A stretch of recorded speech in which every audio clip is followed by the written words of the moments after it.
بسم اللہ الرحمن الرحیم۔ حضور صلی اللہ علیہ وآلہ وسلم کی کوئی بہن نہیں تھی، لیکن جب آپ سیدہ حلیمہ سعدیہ کے پاس گئے تو وہاں حضور کی ایک رضاعی بہن کا ذکر بھی آتا ہے جو آپ کو لوریاں دیتی تھی۔ اس کا نام سیدہ شیمہ تھا۔ شام کے وقت جب خواتین کھانا پکانے میں مصروف ہو جاتیں تو بہنیں اپنے بھائی اٹھا کر باہر لے جاتیں، اور ہر بہن کا خیال یہ ہوتا کہ میرے بھائی زمانے میں سب سے زیادہ خوبصورت ہے۔ بنو سعد کے محلے میں بچیاں اپنے بھائی اٹھاتیں، ایک کہتی میرا بھائی جیسا کوئی نہیں، اور دوسرا کہتی میرے بھائی جیسا کوئی نہیں۔ اتنے میں سیدہ شیمہ رضی اللہ تعالیٰ عنہ اپنا بھائی سیدنا محمد صلی اللہ علیہ وآلہ وسلم اٹھا کے لے آتیں اور دور سے کہتی میرا بھائی بھی آ گیا ہے، تو سب کے سر جھک جاتے اور سب کہتی نہیں نہیں، تیرے بھائی کا کوئی مقابلہ نہیں کر سکتا، ہم تو آپس کی بات کر رہے ہیں۔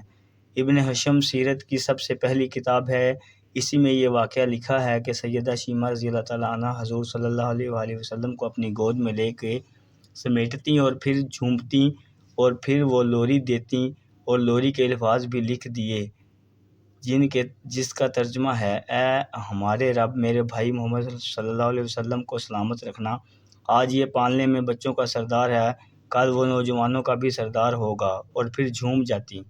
پھر وہ زمانہ بھی آیا کہ حضور صلی اللہ علیہ وآلہ وسلم مکہ چلے گئے اور سیدہ شیمہ بھی جوان ہوئیں، ان کی شادی بھی کسی قبیلے میں ہو گئی۔ حضور صلی اللہ علیہ وآلہ وسلم نے اعلان نبوت کیا، 13 سال کا وقت بھی گزر گیا اور صلی اللہ علیہ وآلہ وسلم مدینہ تشریف لے آئے۔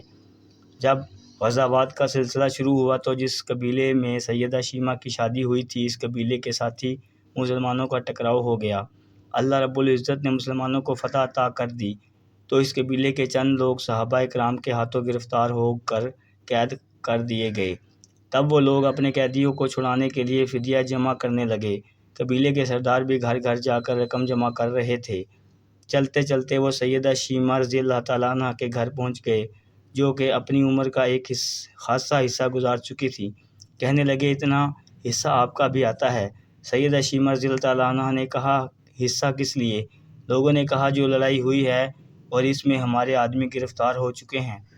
باتیں کرتے کرتے کسی کے لبوں پہ محمد صلی اللہ علیہ وآلہ وسلم کا نام بھی آ گیا تو سیدہ شیمہ رضی اللہ تعالیٰ عنہ سن کر کہنے لگی اچھا تو کیا انہوں نے تمہارے لوگ پکڑے ہیں؟ کہا ہاں۔ شیمہ رضی اللہ تعالیٰ عنہ نے کہا تم رقم اکٹھی کرنا چھوڑ دو، مجھے ساتھ لے چلو۔ سردار نے کہا آپ کو ساتھ لے چلیں؟ سیدہ شیمہ کہنے لگی ہاں، تم نہیں جانتے وہ میرا بھائی لگتا ہے۔ قبیلے کے سردار کے ساتھی جب سیدہ شیمہ حضور صلی اللہ علیہ وآلہ وسلم کے نوری خیموں کی طرف جا رہی تھی اور صحابہ اکرام ننگی تلواروں سے پہرا دے رہے تھے، وہ مدنی دور تھا۔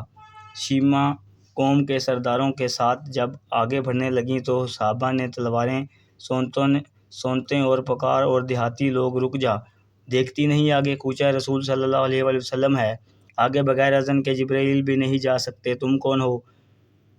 سیدہ شیمہ نے جواب دیا میں الفاظ کہہ، ان کا اردو ترجمہ یہ ہے میری راہ چھوڑ دو، تم نہیں جانتے میں تمہارے نبی صلی اللہ علیہ وآلہ وسلم کی بہن لگتی ہوں۔ تلواریں جھک گئیں، آنکھوں پر پلکوں کی جھلملیاں آ گئیں، راستے چھوڑ دیا گیا۔ سیدہ شیمہ حضور صلی اللہ علیہ وسلم کے خیمے نوری میں داخل ہو گئیں تو حضور صلی اللہ علیہ وسلم نے دیکھا اور پہچان گئے، فوراً اٹھ کھڑے ہوئے، فرمایا بہن کیسے آنا ہوا؟ کہا آپ صلی اللہ علیہ وسلم کے لوگوں نے ہمارے کچھ بندے پکڑے ہیں، ان کو چھڑانے آئی ہوں۔ حضور صلی اللہ علیہ وسلم نے فرمایا بہن تم نے زحمت گوارا کیوں کی؟ پیغام بھیج دیتی میں چھوڑ دیتا، لیکن تم آ گئی، اچھا ہوا ملاقات ہو گئی۔ پھر حضور صلی اللہ علیہ وسلم نے قیدیوں کو چھڑانے کا اعلان کیا، کچھ گھوڑے اور چند جوڑے سیدہ شیمہ کو تحفے میں دیے، کیونکہ بھائیوں کے دروازے پر جب بہنیں آتی ہیں تو بھائی خالی ہاتھوں تو بہنوں کو نہیں لوٹایا کرتے۔ حضور صلی اللہ علیہ وسلم نے بہت کچھ عطا کیا اور رخصت کرنے خیمے سے باہر تشریف لے آئے تو صحابہ نے جماعت منتظر تھی۔ فرمایا اے صحابہ، آپ جانتے ہیں کہ جب بھی میں قیدی چھڑا کر چھوڑتا ہوں تو میری یہ عادت ہے کہ آپ سے مشاورت کرتا ہوں، لیکن آج ایسا موقع آیا کہ میں نے آپ سے مشاورت نہیں کی اور قیدی بھی چھوڑ دیے۔